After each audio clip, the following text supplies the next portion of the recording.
Hey guys, welcome back to SudokuManiacs.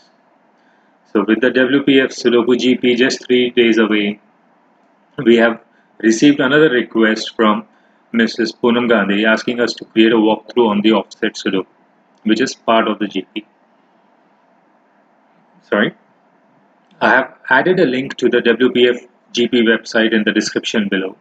So I would highly recommend that you register on the WPF website if you have not already done so, and give this contest a go, because I can assure you this is one set of a beautiful set of puzzles. They're really amazing from what I've seen in the information booklet. And I've also added a link. If you wish to play this puzzle online, you can just click on the link and go to my GitHub page, and there you can solve this online. So coming to the puzzle, what are the rules? Classic rules apply, which basically means a digit cannot repeat in a row, column, or a 3 by 3 box. Additionally, we have certain gray cells marked. What it means is a digit which is in a gray cell will occur in the nth cell in the next row, where n is the digit which is to the immediate right of the gray cell. So to elaborate, let's assume by solving we get a 4 here and we get a 9 here. What this means is the 4 in the next line will be in the 9th cell, or basically cell here being the column. So we can place a 4 here to satisfy the offset constraint. Clear? So let's go ahead and start the solve. And like I always say, always start a variant like a classic. So I have an 8, 8, and with these two 8s in play, this has to be an 8. Right? Next, 8, 8. 8 will have to be here or here. Now how do we decide which is the correct position? Let's use the offset constraint here. If 8 was in the gray cell, right, it means the next digit has to be the column number where the 8 is occurring in the next row. In the next row, I see that the 8 is in the third column, right? So if this was an 8, I would require a 3 here. But I cannot have that because the 3 is already there in the row. So obviously this cannot be a 8. So this becomes my 8. And by classic rules, 8, 8, 8 has to be in these two. With this 8, it comes in here, and by classic rules, we get an 8 here. So now we have a first digit in the gray cell. Alright? So the number to the right has to be the column number of where the 8 is placed in the next line. This is in row 9, column 5. So I know for sure this will be a 5. So with this 5 and 5, and this 5 here, this has to be a 5. And by classic rules, 1 and 9 cannot be here. So these two are 1 and 9. Correct? But I have a 1. So this is a 9. And this becomes a 1. I have a pencil mark of 6, 7. The remaining digits in the row, 2 and 3. With the 3, this becomes a 2. This is a 3. And by classic rules, 3, 3. This is a 3. 3, 3. These two cannot be a 3 because of these. So this is a 3. And the last 3 that can be placed here. Correct? Now, when I look at this gray cell, it has to be placed, the digit whichever one comes here has to be in the third column of the next row. And I see in the third column I already have a 5, so I can safely place a 5 here. And by classic rules, 5, 5, 5 has to be in these two. But again I have a 8 here, so x is the number which is coming here, has to be in the 8th column. So I can safely place a 5 here. You see how we are using the offset constraint to identify the positions. So now let's look at this row. What are the missing numbers? It's the 4, 7, 4, 6, 4, 6, 7. Now let's focus on the 9th column of row 7. Because here we are effectively talking about the position where either 4 or 6 will come. Now here I know 4 is in the 5th column. So if this was a 4, I would require a 5 here, which is not possible. So I know for sure 4 will never be here. This has to be a 6. Correct? So now in the next line, the 6 can either be in the 4th column or the 6th column. So I can rule out the 7 here because 6 can never be in the 7th column. So this has to be a 4 and this becomes my 7. So what this means is the 6 has to be in the 4th column. So I eliminate the 7 from here, the 6 from here. So that gives me a 4, 6, 4, 6. Which basically means whatever digit comes here has to be in the either the 4th or the 6th column. And the only two digits that satisfy would be a 2 and a 9. So we can safely place a 2 and a 9 there. Good so far? 7, 7. This becomes a 7. Then next, what do we have? Okay, we have this as 1, 2, 3, 4 is possible. 5, 6, 7 is possible. 8, 9 is possible. So far, let's see. We have a 3 for this gray cell, right? So let's focus on this. Which digit can come here? I can have a 2, 3, or 4. I cannot have because if this were a 4, I would require a 4 here.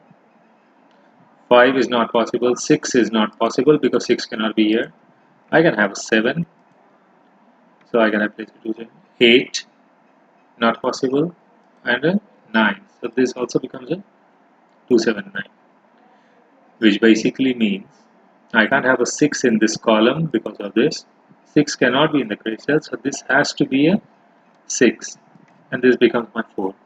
So now let's look at the 6th cell of the next line. I have a 9, so I can happily place this 9 here. So I have a 5, 9, 5, 9, and this becomes a 5, 9. So the remaining digit in the box are 6 and a 7 because of this 7.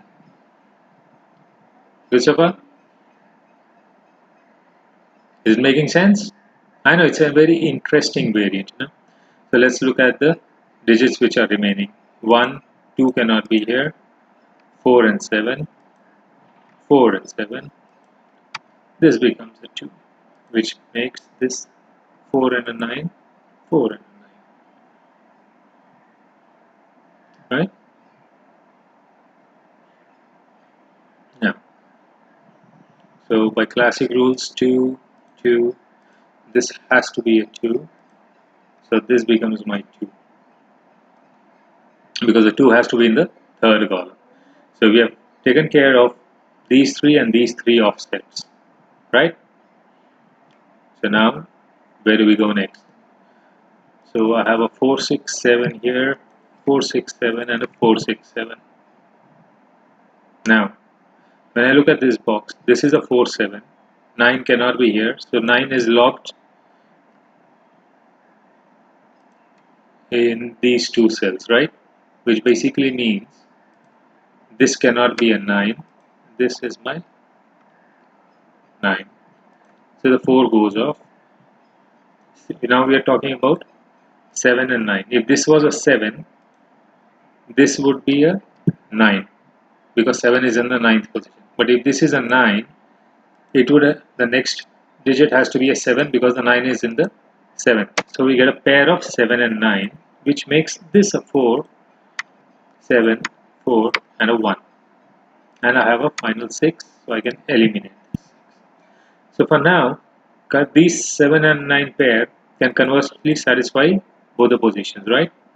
So we'll put it on hold for now. Now let's look at 5, 5. So 5 is in these two. Same is with the 4, 5. So we get a pair of 4 and 5, which basically gives me a 1 here. And this becomes a 2, 9. So this also is a 2, 9. Alright. And in this first column, 2, 4 and 7. So this is a 2, 4. This is a 2, 7. And in this row, 2, 4, 5, 9 are missing. So this is 2, 4. So this has to be a 5, 9. Here 1, 2 can be there, 3, 4, 5, 6 cannot be there, 7, 8. This is a 2, 9. So again I get a pair of 2, 9, which basically means this is 1, 6. Alright, good. Now let's look at this column. What can be here? 1 has to be in these two. Alright? So if this is a 1, this will have to be a 4. If this is a 1, this will have to be a 9. Both of which are possible. The 7s, 7, 7. 7, can I have a 7 in this gray area? Because if that's the case, I would require a 5 here, which is not possible. So 7 cannot be in the gray. So this is a 7. But if this is a 7, I would require a 4 and a 5 here. 4 is not possible, but 5 can definitely be a possibility. Now let's look at this one. Can this be a 9? If this were a 9, this would become a 9, which basically means I'd require a 3 here. Not possible. So 9 cannot be there. 8, 7 also cannot be there. Let's see if I have a 6. If this is a 6, I would require a 7 to satisfy the offset. But the 7 is already there, so it cannot even be a 6. 5, if this is a 5, I would require a 1 here, which is again not possible. So 9, 8, 7, 6, 5 are gone. 4 is gone. 3 and 2 also not possible. So I know for sure this has to be a 1, which makes this a 1 and a 6. And the 1 is in the 4th position of next line, so this is my 4. Correct? So 4, 4, this is a 4. I have a 6, 7 here. Now 6, 6. So 6 has to be in this or this. But if this was a 6, right? We are talking about this position in the next row. So I would require a 2 in this cell. But I cannot have a 2 because of the 2 which is already there in row 8 column 2. So I know for sure I cannot have a 6 here. This has to be a 6. And when we talk about a 6, in the next row it is in the 9th column. So this has to be a 9, which would make, 9 here, 7 here. So this is a 7, this is a 6, 9, this becomes a 5, 4 and a 9, this is a 5, 9. So this has to be a 5, 2, 9, 2 and a 9. And voila, that's how we tackle this one. Hope this opens up a few windows for you and gives you some ideas about how to approach this particular variant. I mean, I really loved how it was thought out and constructed. So hope you guys enjoyed the video. If you did, do like and share it. If you have a feedback for us, or if you wish to see us another variant that you really wish to tackle, let us know and we'll create a walkthrough for you. And in the meantime, don't forget to register on the WPF website to take part in this contest. Believe me, you'll have a very good time. So till the next time, happy solving.